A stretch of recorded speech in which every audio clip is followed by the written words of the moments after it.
এনাম আপনি কার প্রচারণায় এই মুহূর্তে রয়েছেন, সেই প্রচারণা শুরু হয়েছে কিনা এবং একই সাথে যারা অংশ নিচ্ছে তারা আসলে কি ধরনের প্রত্যাশা করছে এই প্রার্থীর কাছ থেকে? আমি এই মুহূর্তে রয়েছি ঢাকা ৪ আসনে, যেখানে ধানের শীষ মনোনীত প্রার্থী তানভীর আহমেদ রবিন, তার যে ধানের শীষের প্রচারণা সেটি এখান থেকে শুরু হয়েছে। ঢাকার যে জুরাইন রয়েছে, আমি ঠিক সেখানেই রয়েছি। এখানে আমরা দেখতে পাচ্ছি নেতাকর্মীদের মাঝে বেশ উৎসাহ উদ্দীপনা রয়েছে, কিন্তু তারা তানভীর আহমেদ রবিনের সাথে এই ঢাকা ৪ আসনের যে বিএনপি মনোনীত প্রার্থী তানভীর আহমেদ রবিন, তার প্রচারণায় কিন্তু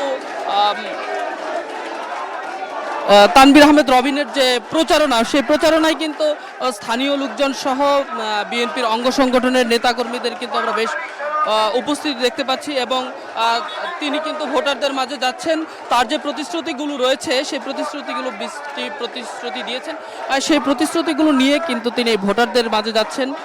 স্থানীয় শাসন ব্যবস্থা, এলাকার সম্মানিত গুরুত্বপূর্ণ ব্যক্তি এবং আলিম সমাজের সকল শ্রেণী মানুষের যে সম্মানের জায়গা, সেটি তিনি তার প্রতিশ্রুতিতে রেখেছেন, এবং মাদক নির্মূলে যে সামাজিক সংগঠন রয়েছে বা সমাজ গঠন, সেটি নিয়ে কাজ করবেন বলেও কিন্তু তিনি প্রতিশ্রুতি দিচ্ছেন।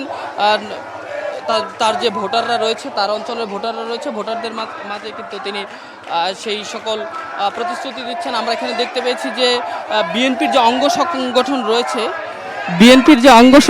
রয়েছে, যেমন যুবদল, মহিলা দল, ছাত্র দল থেকে শুরু করে সকল অঙ্গ সংগঠনের নেতাকর্মী কিন্তু একত্র হয়ে তানভীর আহমেদ রবিনের যে নির্বাচনের দ্বিতীয় দিনের যে প্রচারণা, সেটি কিন্তু এখানে তিনি করছেন, বা দ্বিতীয় দিনের মতো এখানে শুরু হয়েছে।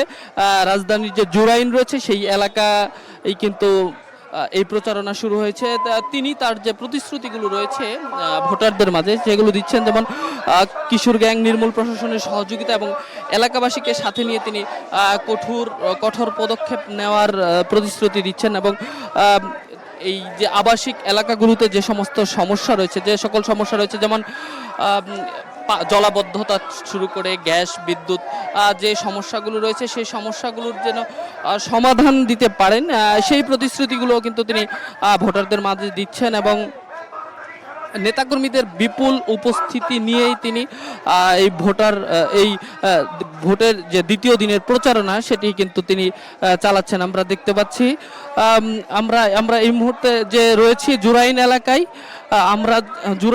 যে রয়েছি সেখানে কিন্তু আমরা দেখতে পাচ্ছি যে নেতাকর্মীদের মাঝে বেশ উৎসাহ উদ্দীপনা এবং যে ভোটের প্রচারণা রয়েছে, সেটি কিন্তু এখানে বলতে গেলে বৃদ্ধ থেকে শুরু করে সকলেই কিন্তু এই প্রচারণায় রয়েছে।